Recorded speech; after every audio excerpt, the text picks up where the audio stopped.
Saudari dan saudara yang terkasih di dalam Tuhan Yesus, marilah kita berdoa. Doa yang diajarkan oleh Tuhan Yesus sendiri. Dalam nama Bapa dan Putra dan Roh Kudus. Amin. Bapa kami yang ada di surga, dimuliakanlah namamu.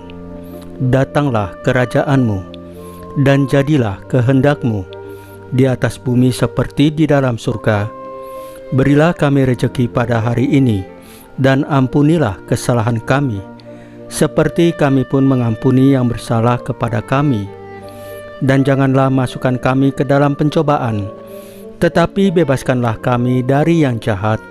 Ya Roh Kudus, pimpin dan bimbinglah kami dalam membaca firman Tuhan Yesus dan merenungkannya, sehingga kami dapat mengerti maknanya dan dapat kami laksanakan dalam hidup kami sehari-hari di tengah masyarakat kami. Pembacaan Injil Lukas bab 11 ayat 42 sampai dengan ayat 46. Celakalah kalian, hai orang Farisi dan ahli kitab. Sekali peristiwa, Yesus bersabda, "Celakalah kalian, hai orang-orang Farisi, sebab kalian membayar persepuluhan dari selasi, inggu dan segala jenis sayuran, tetapi kalian mengabaikan keadilan dan kasih Allah. Yang satu harus dilakukan, dan yang lain jangan diabaikan. Celakalah kalian, hai orang-orang Farisi, sebab kalian suka duduk di tempat terdepan di rumah ibadat, dan suka menerima penghormatan di pasar. Celakalah kalian, sebab kalian seperti kubur yang tidak memakai tanda. Orang-orang yang berjalan di atasnya tidak mengetahuinya." Seorang ahli Taurat menjawab, "Guru, dengan berkata demikian, engkau menghina kami juga." Tetapi Yesus berkata lagi, "Celakalah kalian juga, hai ahli-ahli Taurat, sebab kalian meletakkan beban-beban yang tak terpikul pada orang, tetapi kalian sendiri tidak menyentuh beban itu dengan satu jari pun." Demikianlah sabda Tuhan. Terpujilah Kristus. Bapak Ibu yang dikasihi Tuhan, coba kita renungkan sejenak. Ketika kita mendengar firman Tuhan Yesus yang berkata, "Celakalah kalian, hai orang-orang Farisi, celakalah kalian, hai ahli-ahli kitab." Mungkin di hati kita muncul pertanyaan, kenapa Tuhan Yesus terdengar begitu keras? Bukankah Dia penuh kasih?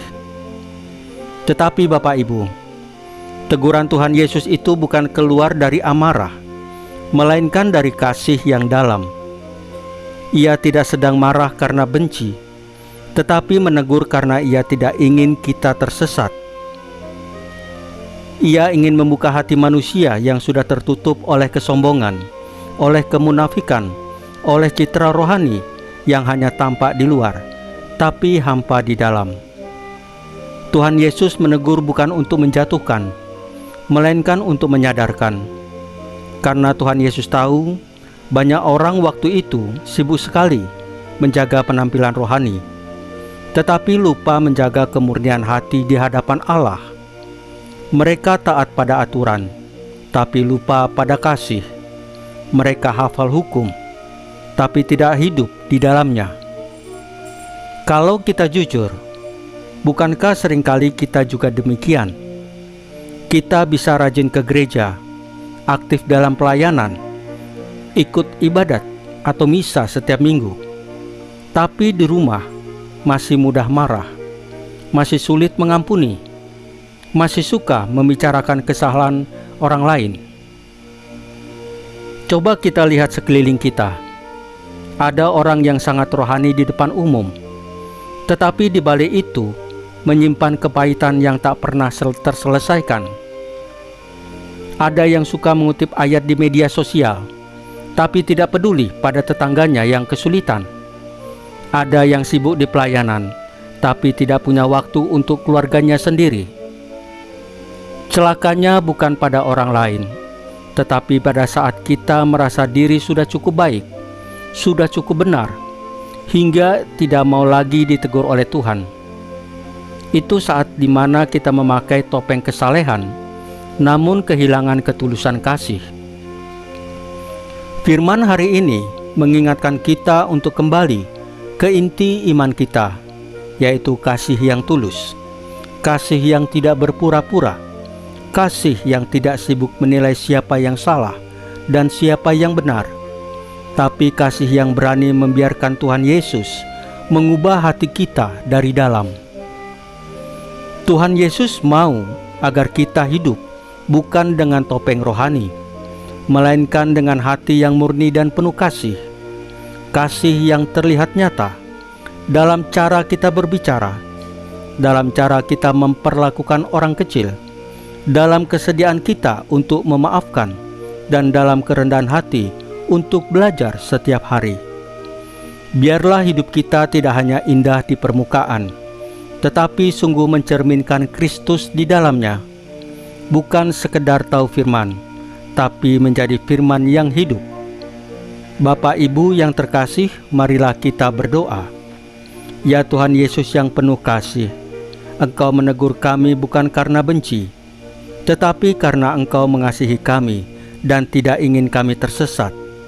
Ampunilah kami ya Tuhan, bila kami terlalu sibuk menjaga citra diri, namun lupa menjaga hati kami di hadapan-Mu.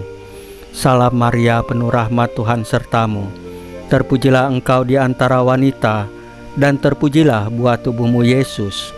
Santa Maria Bunda Allah, doakanlah kami yang berdosa ini, sekarang dan waktu kami mati.